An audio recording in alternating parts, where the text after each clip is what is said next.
मिलती। साबिक वजीर आजम इमरान खान ने एक खत लिखा था जस्टिस फायद ईसा को, और उन्होंने अपनी जमात के हवाले से, पॉलिटिकल विक्टिमाइजेशन के हवाले से अपने जो भी उनके अपने हकूक का तहफ़्फ़ुज़ मांगा था सुप्रीम कोर्ट से, लेकिन जस्टिस फायद ईसा आपने उसको जवाब दे दिया।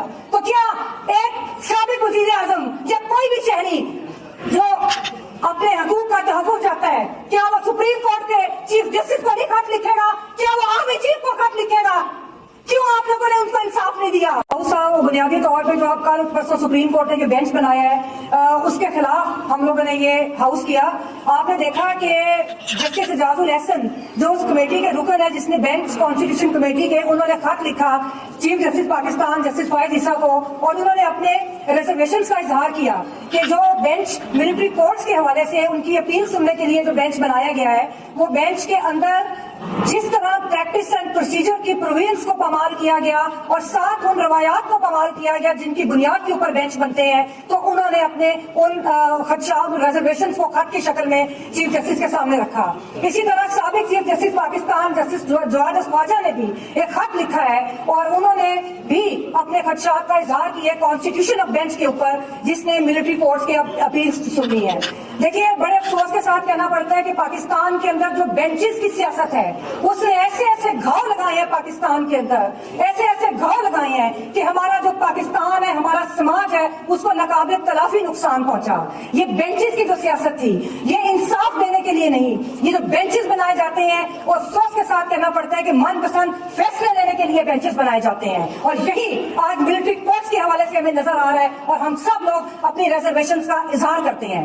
बल्कि आप ये देखें कि जब पीडीएम ने कानून साजी की, जस्टिस फायद ईसा पार्लियामेंट के अंदर गए, वो बड़ी जमहूरियत को शाबाश देने पार्लियामेंट के अंदर गए। ये वही पीडीएम थी जिसने वुकला प्रोसीजर वो प्रोटेक्शन एक्ट बनाया। उसके बाद जितना जुल्म वुकला के ऊपर हुआ, जमहूरियत नाम नया जमहूरियत के अंदर इसकी मिसाल नहीं मिलती। इसी तरह जो प्रैक्टिस एंड प्रोसीजर एक्ट है उसको बना के जिन सुप्रीम कोर्ट की रवायात को कमाल करके इंसाफ का कत्ल किया जा रहा है, उसकी भी मिसाल हमें नहीं मिलती। अभी चंद दिन पहले साबिक वजीर आजम इमरान खान ने एक खत लिखा था जस्टिस फायद ईसा को, और उन्होंने अपनी जमात के हवाले से, पॉलिटिकल विक्टिमाइजेशन के हवाले से अपने जो भी उनके अपने हकूक का तहफ़्फ़ुज़ मांगा था सुप्रीम कोर्ट से, लेकिन जस्टिस फायद ईसा आपने उसको जवाब दे दिया। तो क्या एक साबिक वजीर आजम या कोई भी शहरी जो अपने हकूक का तहफ़्फ़ुज़ चाहता है, क्या वो सुप्रीम कोर्ट के चीफ जस्टिस को नहीं खत लिखेगा? क्या वो आर्मी चीफ को खत लिखेगा? क्यों आप लोगों ने उनको इंसाफ नहीं दिया? कल जिस तरह खदीजा शाह के साथ हुआ, उसके ऊपर मेरा ख्याल है कि ये नजर आ रहा है कि पाकिस्तान के अंदर कोई जुडिशरी एग्जिस्ट नहीं करती। पहले ये सियासी वर्कर्स और सियासी खवातीन को एक केस के अंदर जमानत मिलती है, दूसरे केस के अंदर, तीसरे केस में, चौथे केस में फिर उनको एमपीओ में डिटेन कर लिया जाता है, और अब उसको कत्ल के मुकदमे के अंदर एक दूसरे प्रोविंस के अंदर लेके जा गए। इसके बाद क्या आपके पास जवाब रह जाता है कि आप इन लोगों के ऊपर काम करें? क्यों चीफ जस्टिस पाकिस्तान आपने इन पर इंसानी हुकूक की पामालियों का नोटिस नहीं लिया? तो क्या इस तरह आप लेवल प्लेइंग फील्ड देंगे कि ये लोग अपने जो है ये इलेक्शन कंटेस्ट कर सके? क्या सारी सियासी जमातों को इलेक्शन लड़ने का और सियासी वर्कर्स को सियासी अमल में हिस्सा लेने का हक हासिल नहीं है? अभी आप भुट्टो केस की दोबारा आपने सुनवाई शुरू की।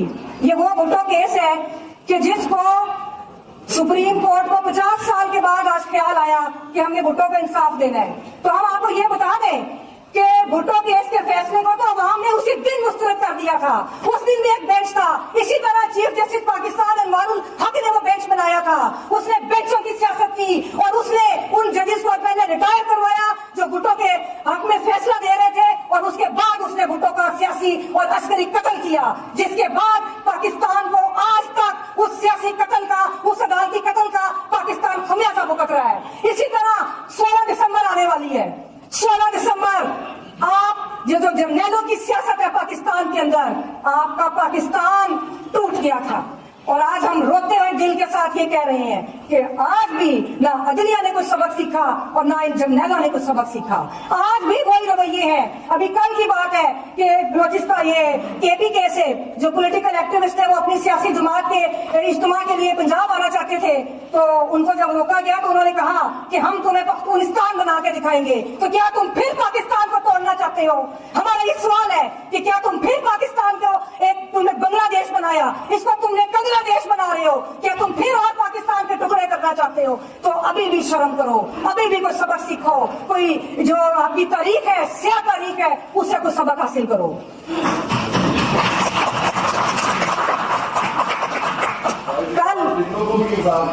जी यही बात अब होने लगी है। कल एक और वाकया हुआ कि बलूचिस्तान हाई कोर्ट के अंदर पता चला, जब डिवीजन बेंच बैठा था, कि एक केस के अंदर बलूचिस्तान कैंट में कोई नोटिस की किसी केस में तामील कराने के लिए गए तो अदालती एहलकारों को रोक दिया कि आप उधर कैंट में दाखिल नहीं हो सकते।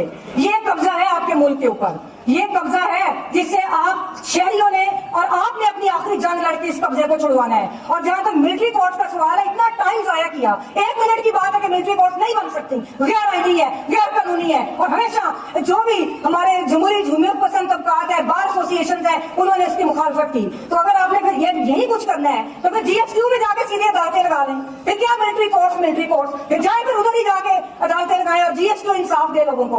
अफसोस होता है ये सारी चीजें देख के।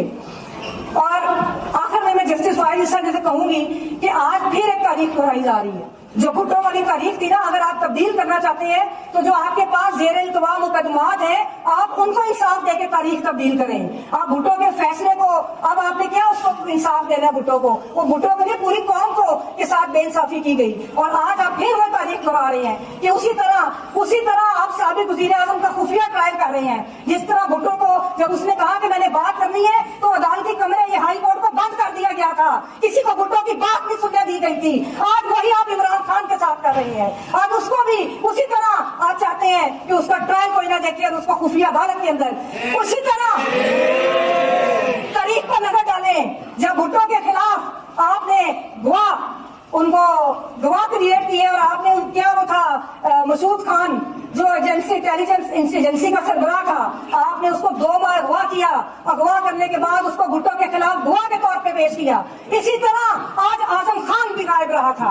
आपको याद होगा कि वो भी आजम खान को गायब किया गया और फिर आज के साबिक वज़ीर आज़म के खिलाफ इस तरह की गवाहियां तराशी गई। और भुट्टो ने, आपको याद है क्या कहा था?